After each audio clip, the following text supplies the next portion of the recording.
Hey everybody, I just wanted to make this quick video because we did not have time to sit down and meet together during pre-planning like we did last year. And I know we have some new folks that have joined our paraprofessional instructional assistant team this year. And I just want to keep everybody in the know as far as your roles and responsibilities and how we need to handle things as we move through this year, or at least to get us started. And so all of this information will apply to each of you. First of all, our paraprofessional team will each have different duties depending on the morning or the afternoon. To start the day off, Kristen and Brittany, as you've seen on the handout you received for duties, will either be at the front door or outside opening cars. They alternate. So if Kristen's at the front door the first 9 weeks, Brittany's outside opening doors, and then they flip flop. So they're always on duty at one of those two spots. Marie and Jordan are serving in pre-K, and so they're always going to be in the lunchroom greeting and accepting in those pre-K students and having them in their own kind of table area. And then as we determine their release time and their eat time, they will help with that, again, serving their pre-K groups alongside their teachers. And that leaves Ashley and Brittany and Carrie and Becky, who are the kindergarten paras, to serve as our mostly whole lunchroom monitors. And then that extends out into the hall and down to their homeroom locations. So that's really 4 additional monitors for grades K through 5. So, first of all, your duties and responsibilities as a parapro for the whole day long includes supervising students. You are also and can participate in monitoring behaviors. That means if a student misbehaves, you can complete a blue form in connection, and I'm sure you would discuss that with your teacher partner. You're here to assist your teachers to help their classrooms run efficiently.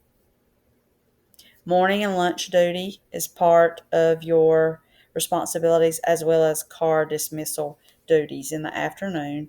And we want you to be reminded that you should maintain privacy and confidentiality, just like the teachers are held to those standard ethics. Code of ethics for teachers is that you don't go out and about in the community and talk about any of our students' personal information with other family members or other parents that you know. And that's just general things that we all look to you to abide by, and duties that you'll do during the daytime. Your daily schedule, you clock in and out, and it's very imperative that you are on time, because your very first duty of the day, students are walking in the door at 7 o'clock. And so if you're not arriving by 7 or even a few minutes before, there won't be anybody there to monitor those students. And so 7 to 3 is your contract time, and you need to adhere to that, being that you can leave at 3 o'clock. You do not, we will get, as admin, the district, our hands slapped if we're asking you to be here longer, over and over and over and over. The only time there's exceptions to that is if it is a school event or something that everyone's given extended time to. But the main thing is, don't feel guilty for going out the door at 3 o'clock. A lot of times teachers stay later. That's their choice. Their time is to 3:15, but we have had instance in the past where if a paraprofessional was off the clock, I'm leaving, it's 3 o'clock. Well, I still needed you to stay here. I mean, I'm still here, I'm still working, you should be here working with me. No, you don't have to feel guilty about that. You may leave on time at your time, just like you should. So if something like that, or if you're feeling like you're being treated that way, you need to come and talk to us, because you should not feel guilty for leaving at the end of your time. If you have any questions about what you need to be doing or what's happening, always come and ask us. Now, during the class time, when you're serving with the teacher in the classroom, you should be in that classroom. Your job is to support the students in their learning environment while you're helping the teacher with tasks, and they're giving you things to execute and do. But all of those things should not be sending you out of the room. especially if it's time for whole group teaching. A lot of times, if all the kids are on the carpet, say in kindergarten, and we're having kids who aren't behaving, but you're out making copies or you're gone hanging things in the hallway, the teacher needs that support. The students need that support at that time. So it's better that you be in the room. I know that teachers will ask you to do things that take you out of the room, but we really need to try to monitor how much of that time are we spending in the class versus out of the class. And so I just want you to be reminded and know if this becomes an issue, or if you're thinking, I feel like I keep getting sent out the door, but I really need to stay in here. How can we accomplish all of our tasks but give the students the most support that they need?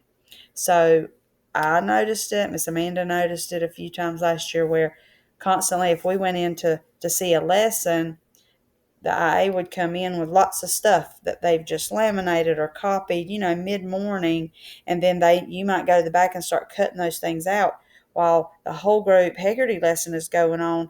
But really, you might have been needed to redirect some kids on the carpet because the teacher's in the front holding the cards or executing the lesson, and that support was not happening. And so, and it's not your fault. It's not, you were doing things that needed to be done, no doubt.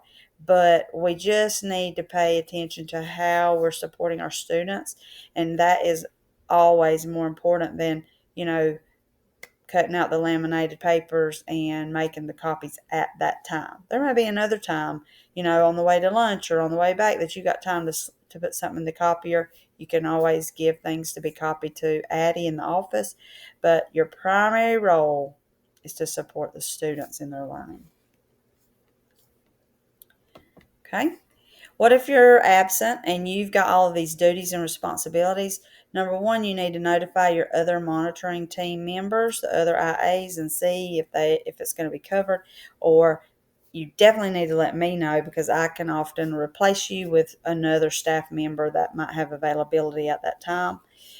You might, if it's going to be, let's say you're going to be absent only part of the day, but somebody else doesn't have those duties, you could switch with them or trade off if that works out. But we definitely need all the posts to be covered. There were some times last year and the year before that I don't always know when people are going to be absent if you haven't come and told me, but I do know that we get out to the car duty and we look around and, oh my gosh, we don't have three people. We don't have three people to open the doors. And so then I'm scrambling to get somebody. But if I know ahead of time, I can go ahead and send some of our special education teachers or other people that don't have kids in their classroom. They can help us out. So just let me know and let the team know, and we'll make sure we get it covered. All right, so breakfast, like we said, in the morning is going to be starting at 7. Some students will be eating, some students will not be eating. So just like last year, you're going to direct the students who are eating over to those tables on the far side of the lunchroom, and those who are not will stay on the tables closer to the fishbowl. And as it's filling up, I know that it gets very crowded in there. You're just trying to keep the kids seated, scoot them over. Kids are eating, move them over so more kids can eat. You always can use some of those round tables at the front. I know we don't always. Sometimes Dr. Corey's class was up at the very corner table. I'm not sure what their plans are for breakfast right now, and I'll get that information. But you can put kids over there if you have to. Pre-K may or may not be staying in the lunchroom as long as they did before. We're going to work that out in these coming weeks. But you need to spread out around the room. The monitoring team does not need to be bunched up talking to each other. You shouldn't be on your cell phone. You shouldn't be attending to your personal children. You need to be monitoring all of the lunchroom. And there are lots of times when that big crowd is in there that we have behavior problems. We had things being stolen last year out of book bags because everybody's over there just mingling and touching and doing. And then you've got eating happening, and we want to be, watching out for kids. We don't want anybody to choke. They may need help opening their packages of food and then putting their trash away and things like that. So you need to spread out around that room. If you want to say, this is my zone, these two tables or those three tables, that's fine. Y'all can work that out together, you're adults. But just know that you're supposed to be monitoring behaviors, monitoring the cleanliness and the cleanup, and monitoring the students as they're moving around, whether they're eating or not eating. And then you'll move into releasing them from the lunchroom to homeroom at 7:20. So this first week of school, everybody, all the monitors are going to be in there, probably plus some others. And as we progress through those first weeks, we will try to organize. I know last year y'all ended up having a rotation of these people were in there on the first and the third 9 weeks, and then these people were off, and these other folks took over for the second and the fourth 9 weeks. So we will try to get to that, but it won't be these first few weeks. Everybody's going to be in there monitoring these first few weeks. Just like kindergarten is going to be eating breakfast after the crowd is out the first week. And so you'll monitor, and then you may go help your teacher get them in there to do that. Um, since on the regular dismissal, kindergarten would leave last, your teacher isn't going to be needing you until after those students trickle down there. So they're going to be okay. I know several people came to me last week and was like, well, it's busy in the morning and I need the pair to get on down here. You'll be okay. They'll be okay. For a few minutes while the kids come down. And remember, once the kindergarten is released, they're last. You can kind of shuffle out maybe one with each class, and then we'll see who's left with the stragglers. And it may only be that one person needs to stay behind to kind of keep watch on those that are come through to 7:40. But then by 7:40, we're tardy, and everybody should be out of there anyway. Another key thing I'll say about that, because sometimes it happened more with some teachers than others, is that that stuff you could do in the afternoon from 2:30 to 3, copies and getting things set for the next day. Help your teacher utilize that time to get those things ready, so that when we roll in at 7:15, they're like, oh no, I needed you to copy this, I needed you to do this. Let's do it the day before. And I'm not saying anybody is less or more organized. I'm just saying help your partner teacher if that seems to be something that happens to your team, is that you're needed to run last minute in the morning. Let's try to do it in the afternoon before. Okay, so just be aware of that and see how that'll work for y'all. Some changes for this year is how we're going to release from the lunchroom. And that is, you're going to let fifth grade, followed by fourth grade, go out the back door that we normally head to recess from by the tray return. So you're going to line up fifth grade there, and you're going to be at the same time lining up third grade to the front door. So we will have double exit happening. So one of you, and it doesn't matter who, y'all can take turns or trade off, or one person be the one every time. An adult will lead them out. So you're going to line up fifth and fourth kind of right behind them. You're going to go out that door, and you're going to lead them out through the breezeway and come in that side hall door by the faculty bathroom. So you're going to need your key. You're going to open that door. You're going to prop it open. And then you're going to stay about midway down the breezeway sidewalk as that line goes through. And you're monitoring those kids just like we do in the hallway.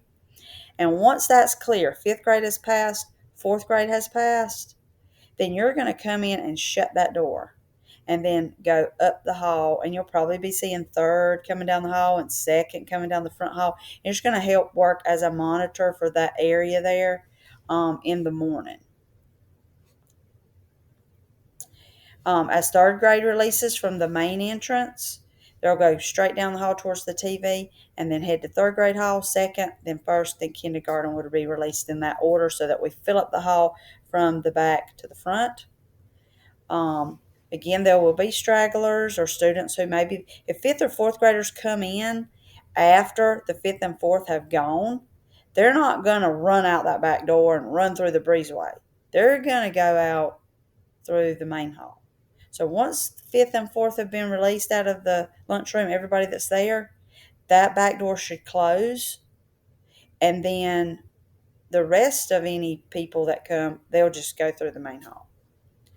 All right, as kindergarten releases, you will help to lead them down, and then you can kind of maybe exit with your group. So if Miss Jill's class gets up, and Carrie head out with them, or Santa's class gets up, Becky head out with them, and you may alternate the order of that so that the last person, might hang back or help with two classes, such that we get to 7:40. At lunchtime, you've been assigned a lunch duty just like we had it set up last year. Um, for kindergarten, two people on duty first while the other two eat. And then when they come on duty, then those get to eat behind the others. Your teachers get to eat while the first two are on duty, and then they will go out to recess with their students, um, while you're eating the other group and or serving your duty. Remember, during lunch, you need to walk around and monitor for the entire period. You shouldn't stand in one place and be just talking with each other or with other teachers that are in there. The first few weeks, teachers are going to be in the lunchroom too, I believe, assisting and just helping kids get to know the environment. Some students have not carried lunch trays before. They haven't had to open their own packages. They don't understand how to eat without their parents sitting right beside them. So we're going to help that transition and help them learn. You're going to monitor the noise level. Call the students down if they need to. Um, and you need to make adjustments to the duty if you're not going to be there. We can't, have one less. We've got to make adjustments. So if somebody has to take the other person's place or someone has to do something different, I need to know again about absences, and then we need to try to get some fill-ins or bring some folks around. Brittany and Kristen will have duty at the very end of the lunch period, which is when older students are in there. So check that lunch duty schedule you were given in your folder, and that'll help you know when your lunch duty is. Afternoon car line duty, you're there on the sidewalk by the cones, opening the door, loading the cars, one person per cone. You will communicate and listen to the caller. The person with the megaphone will be calling out names, and just keeping the students safe around the moving cars. Make sure they're not jumping off the sidewalks. The car's at a complete stop. You're helping them climb inside, and then, keeping our car line moving. And that is just about all of the general information. I hope that helps you get started. We mentioned before the first few weeks are a little different, and we're all going to work together as a team, and we're all going to be navigating this weapon scanning coming through the front door and everything. So there'll be kinks to work out. Be patient with one another, be helpful, and we'll make it. It's going to be a great year.